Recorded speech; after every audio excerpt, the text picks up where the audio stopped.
So today is this day of remembering our mothers.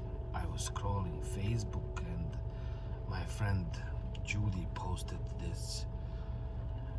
And as it happened today, I was talking to my co-worker who was telling me about her growing up in South Africa during apartheid, how she actually experienced that firsthand, and how even her father was surprised when the apartheid was abolished and everyone was put together, because he grew up in a different culture, in a different environment with different ideologies, and it was completely understandable for him to feel one way, but it's understandable for us to feel a different way. And then our children feel completely differently altogether, because the more we live, the more we understand, the more we are able to share and accept even our own mistakes.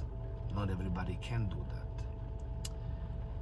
She shared how, her parents were quite young when she was born, and then I realized as we were talking that my mother was even younger, my own mother, when I was born. My late mother was not even 20 years old when I was born. Her birthday was September 11, which I could never remember as a bad son that I was, until the September 11 happened, and then I knew it for the rest of my life. Now I know it for the rest of my life. And I was born in May, so 3 months before her 20th birthday. She had so many dreams, so many hopes for her life. She wanted to travel, learn languages. She loved singing, she loved art, she loved politics. Funny enough, she used to attend political rallies, and she would come home with these ideas.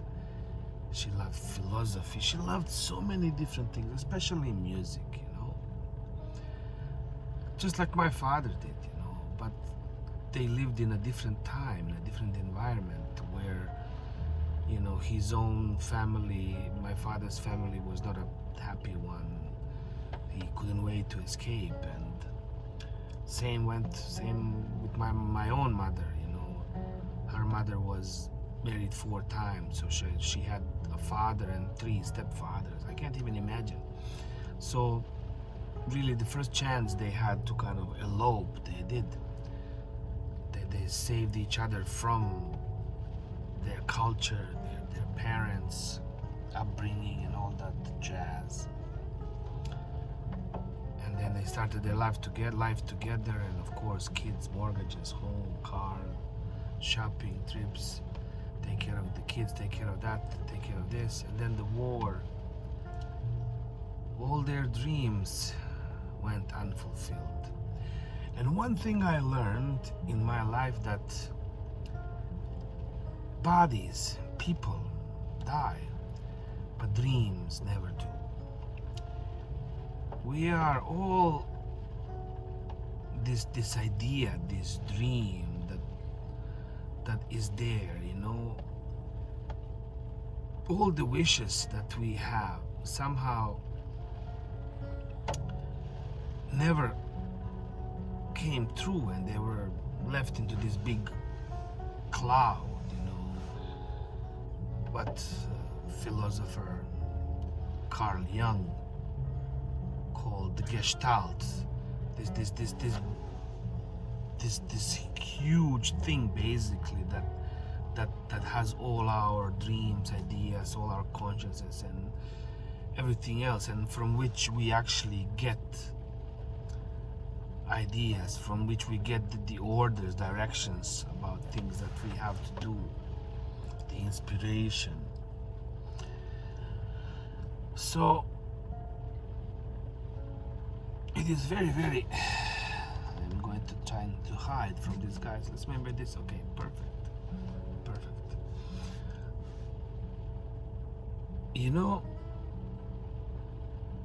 their dreams, their desires went into the ether and they came to us to live them one way or another, you know.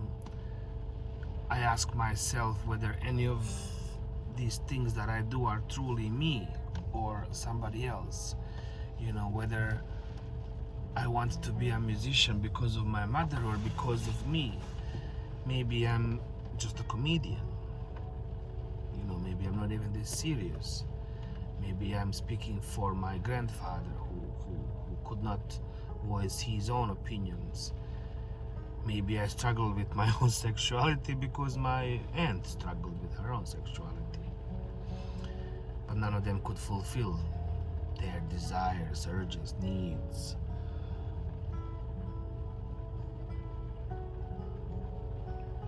You know, we are just that idea that was conceived, you know, 30,000 years ago in this cave, and a bunch of Neanderthals were talking to each other. Look, man, how can we save ourselves from these animals that want to eat us, from the fires and the bad weather? And they had an idea, they had a dream, they had a desire. It took them 30,000 years to establish this society that we have now, to live in this place where we are actually safe, to explore and to be ourselves, to communicate, to fulfill our dreams. So, as today is this day of remembering our mothers, this is something that I wanted to share.